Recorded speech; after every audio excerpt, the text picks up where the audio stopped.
Hello everyone, so welcome back to the new lecture. तो आज union judiciary पढ़ने वाले हैं, ठीक है। तो उससे पहले अगर आपको वीडियो अच्छा लगे, अगर आपको पढ़ाया हुआ समझ में आए तो आप इसे प्लीज़ लाइक कर सकते हैं और इसको शेयर भी कर सकते हैं। कोई ज़ोर ज़बरदस्ती नहीं है, लेकिन अगर आपको अच्छा लगे, अगर आपके लिए हेल्पफुल हो तो आप प्लीज़ इसे लाइक कीजिएगा, ठीक है। और मुझे अपना फीडबैक शेयर कीजिएगा, इससे मुझे अच्छा लगेगा और मुझे मोटिवेशन भी मिलेगा, ठीक है। तो चलते हैं यूनियन जुडिशरी पढ़ने। ओके, थोड़ा सा पहले कुछ बातों को पहले रिकॉल करते हैं और कुछ नई बातों को पहले देखते हैं, उसके बाद यूनियन जुडिशरी को हम देखेंगे। जैसे कि यूनियन जुडिशरी कौन से पार्ट में आता है? पार्ट 5 में आता है ना, ठीक है। और कौन से चैप्टर में आता है? चैप्टर 4 में आता है ये। अब चैप्टर देखते हैं, चैप्टर 1 चैप्टर 2 क्या था। चैप्टर 1 में क्या था? जो हमने यूनियन एग्जीक्यूटिव पढ़ा था। चैप्टर 1 में क्या आता है? यूनियन एग्जीक्यूटिव, जिसका आर्टिकल कहाँ से कहाँ तक था, याद कीजिए, कहाँ से कहाँ तक था। आर्टिकल 52 से लेके आर्टिकल 78 तक था ना यूनियन एग्जीक्यूटिव, चैप्टर 1 में आता है। चैप्टर 2 में क्या आता है? पार्लियामेंट। चैप्टर 2 में पार्लियामेंट आता है, जो कि आर्टिकल 79 से लेके कहाँ तक था? 122 तक। 79 से लेके 122 तक चैप्टर 2 है ये। चैप्टर 3 क्या है? चैप्टर 3 क्या है? आर्टिकल 123 जो है वो चैप्टर 3 में आता है। ओके, चैप्टर 3 में आता है आर्टिकल 123। 1 2 3 हमने याद करवाया था ना। 1 2 3 गो। क्या गो हो रहा था? ऑर्डिनेंस। ऑर्डिनेंस कौन 1 2 3 से कौन आर्टिकल 1 2 3 के तहत ऑर्डिनेंस कौन पास करता है? प्रेसिडेंट, है कि नहीं? तो ये चैप्टर 3 में आता है। इससे हमने पहले चैप्टर्स नहीं डिस्कस किए थे, इसलिए यहाँ पे मैं चैप्टर्स बता रही हूँ। ये चैप्टर्स में आता है, पहले नहीं बताया था, ठीक है। चैप्टर 4 में क्या आता है? अभी हमने बताया यूनियन जुडिशरी चैप्टर 4 में आता है, जिसका आर्टिकल है 124 से लेके 147 तक। और हाँ, आज हम आर्टिकल नहीं करने वाले, आज हम सिर्फ यूनियन जुडिशरी थोड़ा सा पढ़ेंगे, उसका इंट्रोडक्शन पढ़ेंगे, सुप्रीम कोर्ट थोड़ा पढ़ेंगे, थोड़ा सेक्शंस जो होते हैं, आईपीसी सेक्शन जो होते हैं वो सब पढ़ने वाले हैं, कुछ केसेस पढ़ने वाले हैं। जो भी आर्टिकल्स होगा उसे हम कल देखेंगे। एक और chapter, last chapter, chapter 5। Total 5 chapters होते हैं। चैप्टर 1, चैप्टर 2, चैप्टर 3 हमने बता दिया, चैप्टर 4 ये है। चैप्टर 5 में क्या है? चैप्टर 5 में है, ये सारा कौच पुच हो गया, इसे हटाते हैं, ठीक है। चैप्टर 5 में क्या है? हमने बोल दिया ना, आप उसे सुन के, इसको बैक करके सुन के आप अपने नोट्स में लिख लीजिएगा। चैप्टर 5 में क्या है? कैग, जिसे हमने अभी तक डिस्कस नहीं किया है। ये आर्टिकल 148 से लेके 151 में आता है, ठीक है। Okay, CAG. चलो तब इसे देखते हैं। यूनियन जुडिशरी हमारा 4 टियर सिस्टम है। 4 टियर सिस्टम मीन्स कि सबसे ऊपर में क्या आता है? सुप्रीम कोर्ट, उसके बाद क्या आता है? हाई कोर्ट, उसके बाद डिस्ट्रिक्ट कोर्ट, उसके बाद सबऑर्डिनेट कोर्ट। तो ये एक 4 टियर सिस्टम है। सबसे ऊपर में हाई कोर्ट, सबसे ऊपर में supreme court, high court, district court and subordinate court. तो ये 4 टियर सिस्टम है, लेकिन सिंगल इंटीग्रेटेड सिस्टम है ये। 4 टियर होने के बाद भी सिंगल इंटीग्रेटेड सिस्टम है। इसका मतलब क्या है कि सब एक दूसरे से इंटरकनेक्टेड है, ओके। और इस सब एक दूसरे से, सारे जो ये लेवल्स है सब एक दूसरे से इंटरकनेक्टेड है। और सबसे एपेक्स में, सबसे टॉप में कौन है? सुप्रीम कोर्ट है इनका, सबसे टॉप में बैठा हुआ। और इसमें ये भी है कि अगर कोई डिसीजन सुप्रीम कोर्ट नहीं, हायर कोर्ट, अगर इसके कंपैरिजन मिले तो ये सब हायर कोर्ट हो जाएंगे, और डिस्ट्रिक्ट कोर्ट के कंपैरिजन मिले तो ये दोनों हायर कोर्ट हो जाएंगे। हाई कोर्ट को कंपैरिजन मिले तो सुप्रीम कोर्ट हायर कोर्ट हो जाएंगे, है ना। तो हायर कोर्ट अगर कोई भी डिसीज़न लेता है, कोई भी रिव्यू करता है, अगर वो कुछ भी बनाता है, तो वो सबको मानना पड़ेगा, लोअर कोर्ट्स को, ओके। और हायर कोर्ट जो है वो अपने वाले लोअर कोर्ट्स का डिसीज़न को भी रिव्यू कर सकते हैं कि इसने सही डिसीज़न लिया है कि नहीं लिया है। अगर उन्हें लगता है कि इसने नहीं लिया सही डिसीज़न, तो वो उस डिसीज़न को अपने कोर्ट में अपने हिसाब से ले सकते हैं, लोअर कोर्ट के डिसीज़न को काट कर, ठीक है। और अगर हायर कोर्ट कुछ अलग कुछ लाता है, कुछ भी, तो उसे लोअर कोर्ट को भी मानना पड़ेगा। हायर कोर्ट, यहाँ पे हाई कोर्ट की बात नहीं हो रही है, हायर कोर्ट मतलब उसके कंपैरिजन में जो भी उसके हायर में है सब, ठीक है। तो एक सिंगल इंटीग्रेटेड सिस्टम है, तो इंटरकनेक्टेड है, बस इसका मतलब यही है। चलो देखते हैं इसका मेन काम, ठीक है। मेन काम क्या है? यूनियन जुडिशरी का लॉ को क्या करना है, एडजुडिकेशन करना है। एडजुडिकेशन का मतलब क्या होता है, आज गाड़ी कुछ ज़्यादा इधर से नहीं पास हो रही है, फॉर्मल जजमेंट देना, ठीक है। मतलब एडजुडिकेशन का मतलब होता है कि उस प्रोसेस को कहते हैं, कोर्ट में कुछ कोई दो लोग गए या फिर जो भी दो पार्टी गई, अपना इश्यू वहाँ पे शो करेगी, अपना जो भी प्रॉब्लम्स होगा शो करेगी, तो कोर्ट क्या करता है, उसके प्रॉब्लम्स को रिजॉल्व करता है ना। तो ये जो प्रोसेस है कि दो लोग जाएंगे वहाँ पे, अपने अपने प्रॉब्लम्स सॉल्व करेंगे, अपने अपने प्रॉब्लम्स को वहाँ पे शेयर करेंगे, कोर्ट वहाँ पे जिसके भी डिसीजन में फेवर में होना चाहिए, कोर्ट उसके फेवर में लेगा जजमेंट, ठीक है।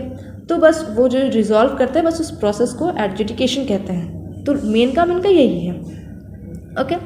सुप्रीम कोर्ट पहले क्या कहा जाता था, फेडरल कोर्ट कहा जाता था। और ये कहाँ से काम करता था पहले, अभी नहीं, पहले। अभी तो सुप्रीम कोर्ट पता ही है, अलग एक बॉडी है, अलग एक हाउस है उसका। सुप्रीम कोर्ट फंक्शन करता था पहले पार्लियामेंट के हाउस से फंक्शन करता था, ठीक है। वहीं पे एक सुप्रीम कोर्ट का ऐसा एक जगह बना दिया गया था। फेडरल कोर्ट कब सेटअप हुआ था, अंडर द गवर्नमेंट एक्ट 1935 के तहत ये फेडरल कोर्ट स्टार्ट हुआ था, ठीक है। ये सब बस देखते जाओ, रटते जाओ, ये सब PYQs में आ सकते हैं। सुप्रीम कोर्ट को इनॉग्रेट कब किया गया, 28 जन 1950 को, ठीक है। और हाँ, उस वक्त जिस वक्त कॉन्स्टिट्यूशन बना था, ओरिजिनली लिखाएगा तो है नहीं से, ओरिजिनली ये लिखा हुआ था जब कॉन्स्टिट्यूशन बना था 1949 में, जब कॉन्स्टिट्यूशन बना था, तो उस वक्त ओरिजिनली क्या लिखा हुआ था कि सुप्रीम कोर्ट में मेंबर्स कितने बैठेंगे, 1+7, मतलब टोटल 8 मेंबर्स होंगे, 8 members including CJI, chief justice of India. ये 1 chief justice 7 members, total 8 members होंगे, ये ओरिजिनली लिखा हुआ था। लेकिन अभी के टाइम पे मैक्सिमम 34 मेंबर्स हो सकते हैं। अभी के टाइम पे मैक्सिमम 34 मेंबर्स हो सकते हैं। इसको एक्सटेंड किसने किया, पार्लियामेंट ने किया, ओके।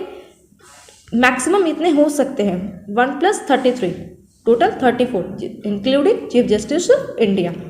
पहले ओरिजिनली 8 मेंबर्स था, लेकिन एक्सटेंड करके मैक्सिमम यहाँ तक लाया गया। लेकिन अभी प्रेजेंट में कितना मेंबर है, प्रेजेंट में 32 मेंबर है, ठीक है। 32 मेंबर है including chief justice of India, मतलब 1+31 मेंबर है अभी, ओके। सुप्रीम कोर्ट का मोटो है, क्या है, यतो धर्मस्तो जय, यतो धर्मस्तो जय, इसे याद कर लेना। ये PYQs में मैंने देखा है काफ़ी बार, ओके। चलो भाई इसे भी पढ़ लेते हैं, उसके बाद आगे देख लेंगे। अपॉइंटमेंट कौन करते हैं, चीफ जस्टिस ऑफ इंडिया का प्रेसिडेंट अपॉइंट करते हैं, ठीक है। चीफ जस्टिस ऑफ इंडिया को अपॉइंटमेंट कौन करते हैं, प्रेसिडेंट। और जो दूसरे जजेज हैं, चीफ जस्टिस के अलावा दूसरे जजेज हैं, उनको भी अपॉइंट प्रेसिडेंट ही करते हैं, लेकिन रिकमेंडेशन पे of the collegium headed by chief justice of India. लेकिन वो रिकमेंडेशन लेते हैं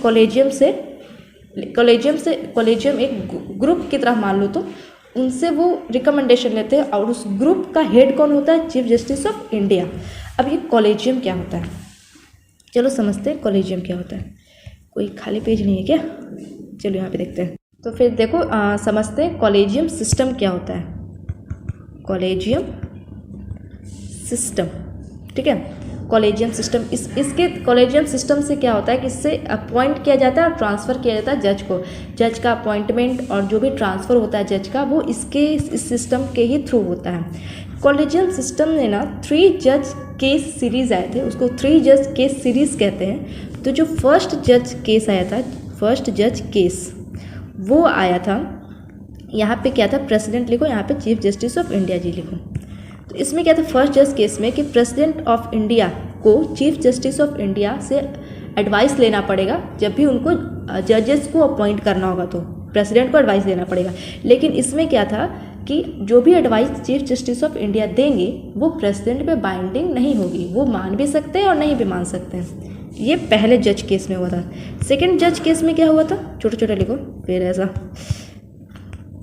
सेकंड जज केस में क्या हुआ था, इसमें भी प्रेसिडेंट साहब जो है वो चीफ जस्टिस ऑफ इंडिया जी से क्या ले रहे हैं, एडवाइस ले रहे हैं। देखो थोड़ा राइटिंग थोड़ा नहीं बहुत ज़्यादा ख़राब हो रखा है, आई नो, क्योंकि ये सब लिखने में बन नहीं रहा है, तो मैं क्लियरली बोल रही हूँ, तो आप ऐसे क्लियरली अपने नोट्स में ऐसा लिखते जा सकते हो, ठीक है।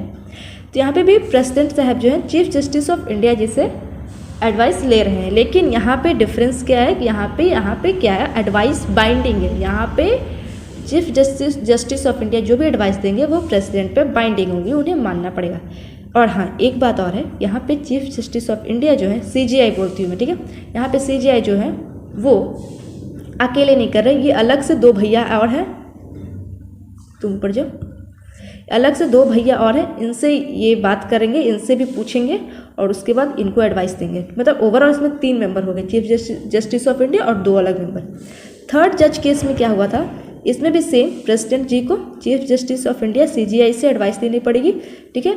लेकिन यहाँ पे भैया के नंबर बढ़ गया, यहाँ पे 4 भैया आ गए, 1 2 3 4, यहाँ पे 4 मेंबर्स एक्स्ट्रा आ गए CJI के अलावा। तो इसी को कहते हैं कॉलेजियम। यही जो बना ना, एक चीफ जस्टिस और 4 मेंबर, यही जो ग्रुप बना इसी को कहा गया कॉलेजियम, ओके, कॉलेजियम। फोर्थ भी आया था, फोर्थ भी जज केस आया था, लेकिन उससे पहले 99th कॉन्स्टिट्यूशनल अमेंडमेंट आया। इसमें क्या हुआ था कि इसमें एनजैक आया, इसमें एनजैक को लाए गए। एनजैक का मतलब होता है नेशनल जुडिशियल अपॉइंटमेंट कमीशन। एनजैक आया और ये बोला कि हम ही करेंगे जो भी अपॉइंटमेंट होगा, जो भी कॉलेजियम का काम जो भी था हम करेंगे, ठीक है, ये बोला कि हम करेंगे। लेकिन ज़्यादा देर तक ये टिक नहीं पाया और भाई साहब फिर जब फोर्थ वाला, यहाँ फोर्थ लिख देते हैं, जब फोर्थ वाला जज केस आया तो फिर ये 99th कॉन्स्टिट्यूशनल अमेंडमेंट को खारिज कर दिया गया, इसको हटा दिया गया, और जो एनजैक था उसको भी हटा दिया गया। और जब फोर्थ कॉन्स्टिट्यूशनल अमेंडमेंट आया, फोर्थ जज केस आया, तो फिर कॉलेजियम सिस्टम को ही वापस ले आया गया, ठीक है, कॉलेजियम सिस्टम को वापस लाया गया। तो यहाँ से कॉलेजियम सिस्टम समझ में आएगा। कॉलेजियम सिस्टम बस एक ग्रुप कह सकते हैं जिसमें chief justice of India head है और 4 इसमें मेंबर हैं, ठीक है, 4 मेंबर हैं। और ये जो एडवाइस करेंगे प्रेसिडेंट को कि किसको अपॉइंट करना है, किसको नहीं करना है और किसको कहाँ ट्रांसफ़र करना है, ये सब एडवाइस करेंगे और प्रेसिडेंट को ये मानना होगा। ये अभी भी इसके ऊपर थोड़ा इसको क्रिटिसाइज़ किया जाता है लेजिस्लेचर में, उसको वो बात हटाओ, बस यहाँ पे समझ में आ गया। चलो आगे बढ़ते हैं। तो यहीं पे लिखा हुआ है कि अदर जजेज जो है वो प्रेसिडेंट के द्वारा ही तो अपॉइंट होंगे, but on the recommendation of collegium, जो कि हेड किया जाता है चीफ जस्टिस ऑफ इंडिया के द्वारा, ओके। क्वालिफिकेशन कितना है, 5 years हाई कोर्ट के जज, 10 years एडवोकेट। हम देखो यहाँ पे और है, ये और है, मतलब ये नहीं है कि दोनों नहीं चाहिए, कोई एक ही चाहिए। या तो वो 5 साल हाई कोर्ट का जज बन जाओ तो उसे सुप्रीम कोर्ट का उसको वो क्वालिफाइड हो गया उसके लिए वो, या फिर 10 साल के लिए एडवोकेट रहो कोई हाई कोर्ट में, तो उसको भी, वो भी एक क्वालिफिकेशन है। एक और क्वालिफिकेशन क्या है, एक और है, उसमें क्या है कि आप प्रेसिडेंट, कोई भी बंदा जो है वो प्रेसिडेंट की नज़र में रहना चाहिए, उनकी नज़र में एज प्रेसिडेंट की नज़र में रहना चाहिए कि हाँ, जैसे होता है ना कि स्कूल में कोई टीचर है क्लास में, तो कोई एक बंदा कुछ ज़्यादा ही नज़र में रहता है, तो उसको टीचर क्या करते हैं, चलो इसको बेटा इसको मॉनिटर बनाते हैं, ये बहुत अच्छा है, ऐसा इंटेलिजेंट है। तो वैसे प्रेसिडेंट की नज़र में अगर कोई रहा कि अरे इसको तो बहुत नॉलेज है लॉ का, ये तो बहुत इंटेलिजेंट, चलो इसको उठा के यहाँ पे सुप्रीम कोर्ट में रख देते हैं, इसको चीफ जस्टिस ऑफ इंडिया बना देते हैं। तो वैसे भी अगर प्रेसिडेंट चाहे कि तो वैसे भी बना सकता है, ठीक है, अगर उनकी नज़र में वो बहुत होनहार बच्चा, एकदम ऐसा पूरा लॉ ऐसा पढ़ा हुआ है, पूरा उसको बहुत ज्ञान है, तो वैसे भी बना सकते हैं, ठीक है। अब सैलरी डिस्कस कर लेते हैं, मतलब सैलरी डिटरमाइन कर लेते हैं। पार्लियामेंट सैलरी कौन डिटरमाइन करता है, parliament. Chief justice of India का सैलरी कितना, 2.8 लाख पर मंथ, और जजेस का कितना, 2.5 lakh per month, okay. Pension कितना मिलता है, 50% of the last salary drawn, मतलब जो जब वो रिटायर होने वाले हैं तो जो लास्ट मंथ की सैलरी थी उसी का 50% जो उनको एज ए पेंशन मिलेगा, ठीक है। रिमूवल कैसे होता है, ओके। रिमूवल कैसे होता है, प्रेसिडेंट के द्वारा। इनको अपॉइंट कौन कर रहा है, प्रेसिडेंट। रिमूवल, हाँ देखो, रिजाइन भी जब करेंगे चीफ जस्टिस ऑफ इंडिया तो किसको रिजाइन जाकर देंगे, अपना रिजिग्नेशन किसको देंगे, प्रेसिडेंट को। सब इनका काम प्रेसिडेंट से ही हो रहा है, ठीक है। एक सेकेंड, तो सब इनका काम प्रेसिडेंट से ही हो रहा है। रिजाइन भी जाके प्रेसिडेंट को ही दे रहे हैं, अपॉइंट भी इनको प्रेसिडेंट ही कर रहे हैं और रिमूवल भी इनको प्रेसिडेंट ही कर रहे हैं, लेकिन on the ground of misbehaviour और इनकैपेसिटी।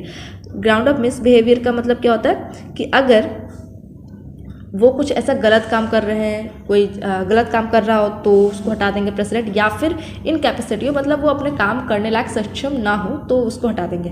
हाँ, ये याद करो कि प्रेसिडेंट को किस रीजन से हटाया जाता था। प्रेसिडेंट को हटाया जाता था वायलेशन ऑफ कॉन्स्टिट्यूशन। अगर वो कॉन्स्टिट्यूशन का वायलेट करता है तो प्रेसिडेंट को हटाया जाता था उस ग्राउंड पे। ठीक है, ये सबको ऐसा रिकॉल करते रहना है। हाँ, ये रिमूवल प्रोसेस क्या है? Motion signed by 100 member of Lok Sabha या फिर 50 मेंबर ऑफ राज्यसभा। ये सेम प्रेसिडेंट की तरह नहीं जा रहा थोड़ा। प्रेसिडेंट के इलेक्शन में कौन कौन थे? सब लोग थे, है ना, सारे elected member of MLA and MPs ये सब थे ना, और थोड़ा यूटीज सब याद आ रहा है। तो सेम यहाँ पे है, यहाँ पे भी सीजीआई को हटाने के लिए भी सिर्फ लोकसभा और राज्यसभा ही काम कर रहे हैं। कोई स्टेट लेजिस्लेचर इसमें कोई पार्टिसिपेट नहीं कर रहा है। हाईकोर्ट का भी हटाना हो तो भी पार्टिसिपेट नहीं कर रहा है। ठीक है, तो मोशन जो साइन होंगे वो 100 मेंबर्स ऑफ लोकसभा या फिर 50 मेंबर्स ऑफ राज्यसभा, दोनों नहीं, कोई एक। ठीक है, वहाँ भी कोई एक 1/4 मेंबर ऐसा पढ़े थे ना, यहाँ पे कोई एक, या तो 100 मेंबर ऑफ लोकसभा इसको साइन कर दे कि हाँ भाई इसको हटाना है सीजीआई को, या फिर 50 मेंबर ऑफ राज्यसभा इसको साइन कर दे कि हाँ भाई इसको हटाना है, मोशन पास होना चाहिए। अब वो चाहे कोई भी हाउस से पास हो, अब उसको जो भी वो मोशन साइन हुआ है उसको पास करवाना पड़ेगा स्पेशल मेजॉरिटी से। स्पेशल मेजॉरिटी से क्या होता है हमने डिस्कस कर चुका है जब हमने मेजॉरिटी पढ़ा था। इसको स्पेशल मेजॉरिटी से फिर इसको पास करना पड़ेगा। पास हो गया फिर वो सीजीआई जो भी है वो जज वगैरह जो भी हट जाएगा वहाँ से। ठीक है, तो आगे बढ़ने से पहले कुछ और बातें कर लेते हैं। First chief justice of India कौन है? H J Kania. ठीक है, एच जे कानिया। प्रेजेंट में अभी कौन है chief justice of India? Sanjiv, not T Y Chandrachud, वो तो 51 है, संजीव खन्ना। ठीक है, अभी प्रेजेंट में संजीव खन्ना है। Women chief justice of India आज तक नहीं बनी है। Women chief justice of India आज तक नहीं बनी है, लेकिन ये पूछ सकता है फर्स्ट वुमेन जज कौन बनी है? फर्स्ट वुमेन जज, ठीक है, ये बनी है फातिमा बीवी, जो कि अगर मैं गलत ना हूँ तो शायद वो केरला की हैं, चेक कर लेना केरला की हैं कि नहीं। और इनको अभी हाल फिलहाल में 2023 में पोस्टमसली इनको पद्म श्री भी मिला है। ठीक है, फातिमा बीवी को। चलो, और हाँ एक तो छूटी गई, ये तो हमने लिखा ही नहीं। ओथ कौन दिलवाता है? चीफ जस्टिस ऑफ इंडिया को ओथ कौन दिलवाता है? कौन, किसके सामने लेते हैं? प्रेसिडेंट के सामने। सारा कुछ ये प्रेसिडेंट के सामने ही कर रहे हैं। एक बात और, कि नो जज of the supreme court shall plead or act in any court after retirement का मतलब क्या होता है कि कोई भी चीफ जस्टिस ऑफ इंडिया या फिर कोई भी जज सुप्रीम कोर्ट का, चाहे वो सीजीआई हो चाहे वो कोई भी जज हो, वो क्या है, वो आगे अगर वो रिटायर हो गया है तो वो आगे कोई प्राइवेट सर्विस नहीं प्रोवाइड कर सकता। वो नहीं कर सकता मैं रिटायर हो गया चलो कुछ प्राइवेट केसेस ले लेते हैं और फिर पैसा कमाएंगे, ऐसा नहीं कर सकता। उसको अलाउड नहीं है अगर वो रिटायर हो गया तो।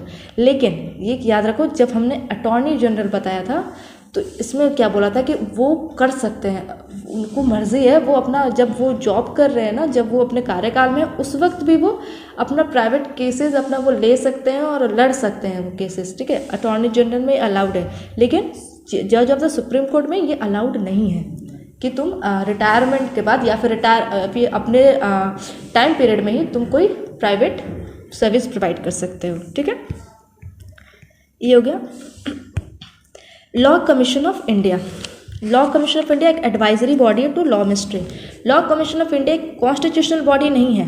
ठीक है, एक constitutional body, not a constitutional body and not a statutory body.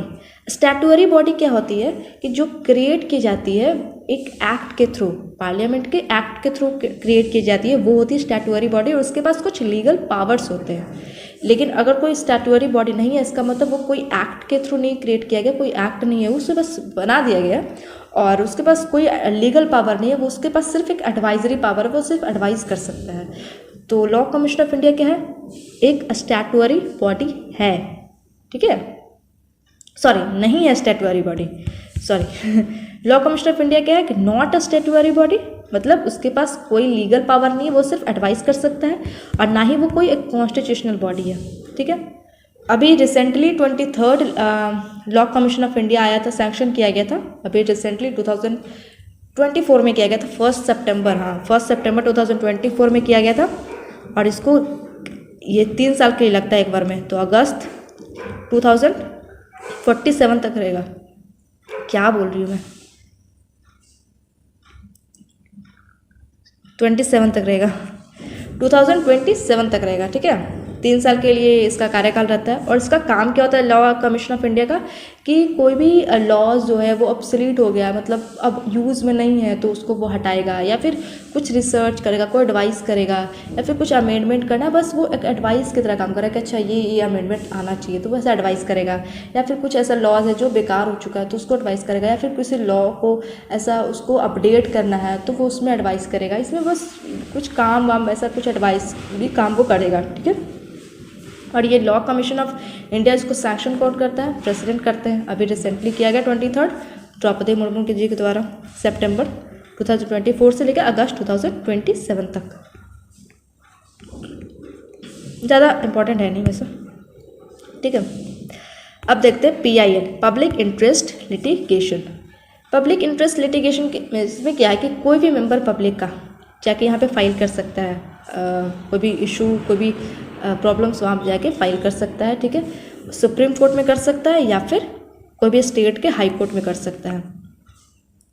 Not defined in any statute of A act.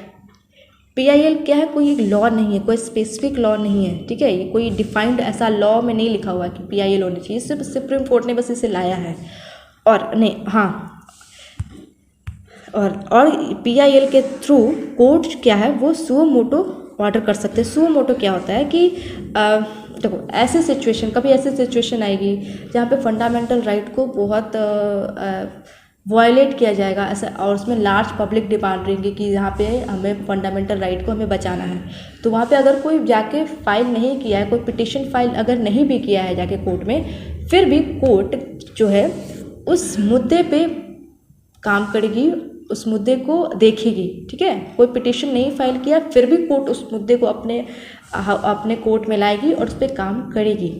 तो उसी से मतलब ये सुओ मोटो इसके थ्रू वो कोर्ट ऑर्डर करती है, इसी के थ्रू वो अपने मर्जी से वो उस मुद्दे को लेगी अपने कोर्ट में, और इससे इंश्योर क्या करेगी कि किसी का फंडामेंटल राइट वायलेट ना हो।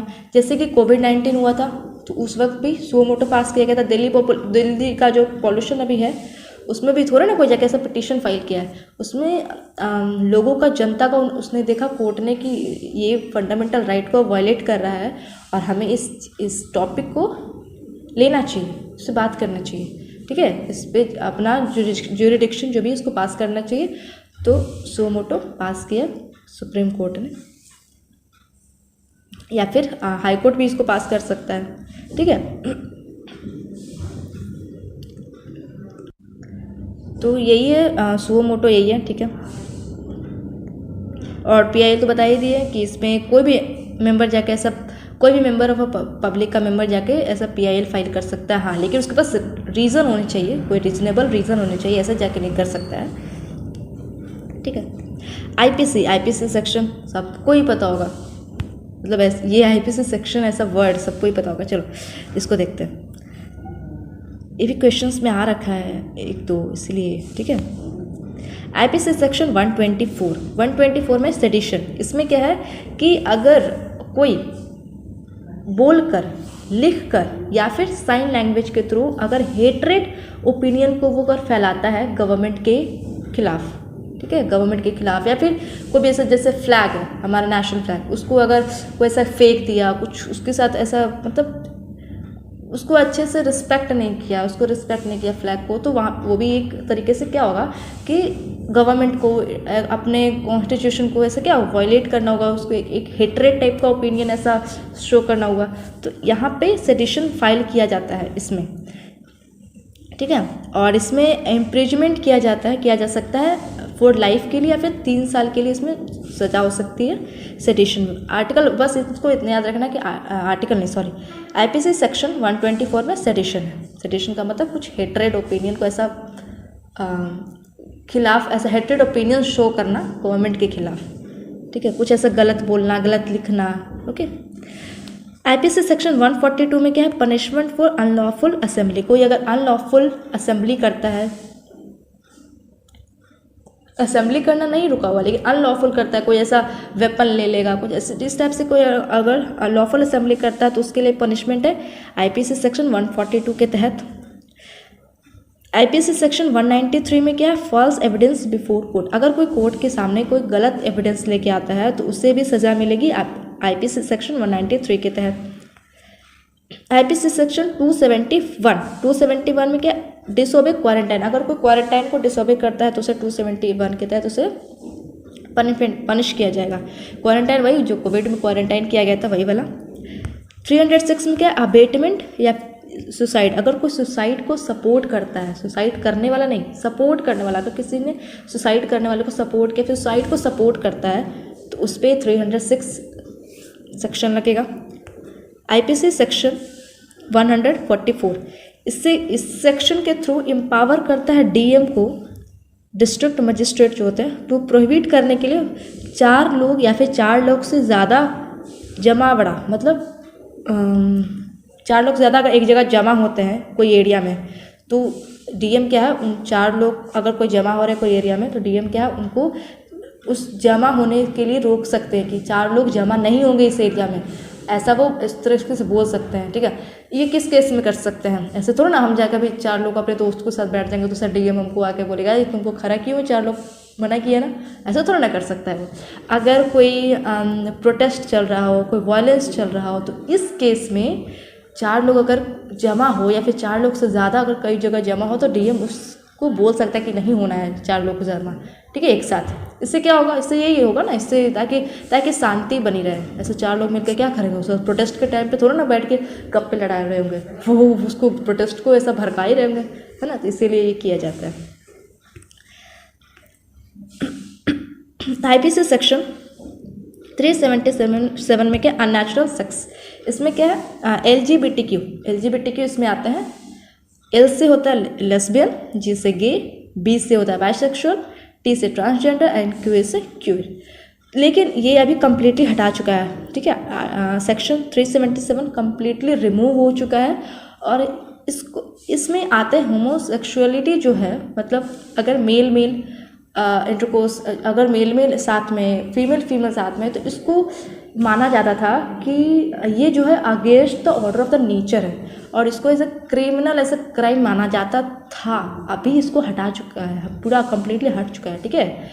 तो होमोसेक्सुअलिटी जो है उसको अननेचुरल माना जाता था और मतलब ये आईपीसी सेक्शन के तहत 377 के तहत उसको पनिश किया जाता था, उसको मतलब लीगलाइज नहीं किया गया था, लेकिन अब तो हट चुका है, ठीक है। सेक्शन 375 में रेप है। हाँ, अननेचुरल सेक्स वाला में इसमें है कि मेल और फीमेल, ओके। तो इसमें ज़रूर अगर कंसेंट है तो भी ये इसको इलीगल माना जाता था। अगर दोनों अगर अपनी मर्जी से साथ में है, अगर फीमेल अपनी मर्जी से साथ में, फिर भी इसको इलीगल माना जाता था, ठीक है। इसमें वो नहीं था कि मर्जी से नहीं है, क्योंकि अगर मर्जी से नहीं होगी तो वो तो रेप वाले में आ जाएगा, चाहे वो मेल हो, फीमेल हो, मेल हो, वो तो रेप वाला केसेस में आ जाएगा। लेकिन अगर दोनों अपनी मर्जी से कंसेंट से साथ में है, लेकिन होमोसेक्सुअलिटी है, मेल एंड फीमेल, तो वहाँ पे इसको माना जाता था 377 की तरफ, इसको as against the order of the nature माना जाता था। लेकिन अब इसको हटा चुका है 375 में। तो रेप है अगर मेल हो, फीमेल हो, एनीवन, ओके। तो अगर उसको फोर्सफुल किया गया हो कुछ, इसको तो पता ही होगा, फोर्सफुल किया गया हो या फिर किसी और तरीके से, तो है ना, तो उसमें इसको हटा देने का इस पर कुछ भी नहीं है।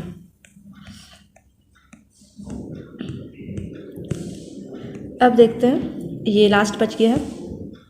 चलो आपके लिए एक आसान कर देते हैं, इसको थोड़ा याद करवाने का ना, थोड़ा सा निमोनिक्स की तरह यूज़ कर लेते हैं। 124 में तो नहीं है, 142 में है। हिंदी में बोलो, हमने पहले बताया था ना, अगर किसी भी चीज़ को ऐसा नंबर को ऐसा निमोनिक्स बनाना तो इसको हिंदी से बनाओ। 142 क्या आ रहा है, ब्याह आ रहा है ना, ब्याह वर्ड आ रहा है ना। तो ब्याह में क्या होता है, ऐसा असेंबली, ऐसा लोग जो ऐसा एकदम पूरा ऐसा क्राउड बना लेते हैं, इसको थोड़ा विजुअलाइज करो, ऐसा क्राउड बना रहा है और तो उसको ऐसे ले लो, असेंबली हो रहा है वहाँ पे, ऐसा क्राउड बना रहा है तो अनलॉफुल असेंबली वहाँ पे हो जाएगा। इसको ऐसे देखो, थोड़ा सा रिलेट करो, यूँ हो जाएगा, ठीक है। 193 में क्या फॉल्स एविडेंस बिफोर कोर्ट। अब फॉल्स एविडेंस कौन लाता है कोर्ट के, जो 3 नंबरी होता है, सब 3 नंबरी वाला ऐसा कोर्ट के बाहर ऐसा मिलते रहते हैं, ठीक है, कोर्ट के बाहर ऐसे खड़े रहते हैं कि आओ भाई हमको, हम तुम्हारे लिए गवाही देंगे, पैसा दो हमको, ऐसा कोर्ट के बाहर रियली में ऐसा रहता है। तो ऐसा 3 नंबरी वाले करते हैं, तो यहाँ से 3 नंबरी वाले निकाल लेना, 3 नंबरी वाले ऐसे करते हैं, ऐसा फॉल्स एविडेंस करते हैं, पैसा लेते हैं, फॉल्स एविडेंस लेते हैं। डिसओबे क्वारंटाइन, मान लो कि गवर्नमेंट ने एक दिन के लिए क्वारंटाइन लगाया, ज़्यादा दिन नहीं लगाया, 1 दिन के लिए लगाया और लोग उसको भी नहीं माने, तो 1 दिन के लिए लगाया, ऐसे मान के रखो कि 1 दिन के लिए लगाया था क्वारंटाइन। अब इट में सुसाइड, अब किसी को सुसाइड के लिए सपोर्ट करेगा तो कितना छी वाला काम है, छी, तुम सुसाइड के लिए सपोर्ट करते हो, छी से छी। एम्पावर करता है डीएम को 4 लोग या फिर 4 लोग से ज़्यादा जमा नहीं हो, 4 इसमें तो आ ही रहा है। अननेचुरल सेक्स में क्या था, मेल 7 फीमेल 7, तो 7 से ले लो, 7 एंड 7, ठीक है। 375 में नहीं है मेरे पास, इसका नहीं है, ये नहीं है और ये नहीं है, बाकी सब मैंने करवा दिया। आई होप ये हेल्पफुल रहा आपके लिए, अगर नहीं तो आप मैंने बनाया उससे कुछ आइडिया लेके अपना भी कुछ बना सकते हैं। चलो लास्ट देखते हैं, ठीक है। मेनका प्लस अरुणिधति, ये तो आई थिंक जो प्रिपरेशन कर उनको ये पता ही होगा। मेनका प्लस अरुणिधति, मेनका और अरुणिधति ने एक केस लड़ा था 2009 में। इन्होंने क्या करवाया था, लीगलाइज्ड करवाया था गे सेक्स को इन दिल्ली में, ठीक है। इन्होंने 9 में लीगलाइज्ड करवाया था दिल्ली में गे सेक्स को। फर्स्ट सुप्रीम कोर्ट के जज जिनको इम्पीचमेंट फेस करना पड़ा है, फर्स्ट सुप्रीम कोर्ट के जज, सुप्रीम कोर्ट, वो है वी रामास्वामी। इसको हटा दो। फर्स्ट सुप्रीम कोर्ट के जज वी रामास्वामी। और भी हैं, कलकत्ता हाई कोर्ट के हैं जज सौमित्रा सेन जिनको इम्पीचमेंट फेस करना पड़ा।